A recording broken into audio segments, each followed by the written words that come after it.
యాదాద్రి భువనగిరి జిల్లా తురుకపల్లి మండలంలో ఐకేపీ ధాన్యం కొనుగోలు కేంద్రాన్ని కలెక్టర్ హనుమంతరావు ఆకస్మిక తనిఖీ చేశారు. కేంద్రంలో ఇప్పటి వరకు ఎంత ధాన్యం కొనుగోలు చేశారనేటువంటి విషయంపైన ఆరా తీశారు.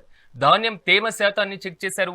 ధాన్యం కొనుగోలు పూర్తయ్యే వరకు సెలవులు లేవని చెప్పుకొచ్చారు. యాదాద్రి భువనగిరి జిల్లాలో కలెక్టర్ పర్యటించడం జరిగింది. రావాలి కదా, నేను చూడలేదట. మా ఇచ్చారు 10 కుప్పలు ఉన్నాయి. రా ఇవాళ మనకు హాలిడే ఎక్కడిది? ఎక్కడున్నాను? వచ్చేసి 10 కుప్పలు చూడు. మా ఇచ్చారు వచ్చాయి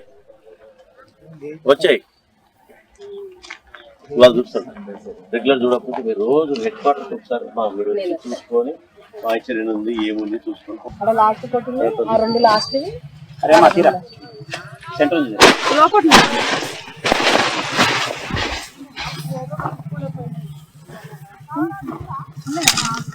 తీయాలి పైన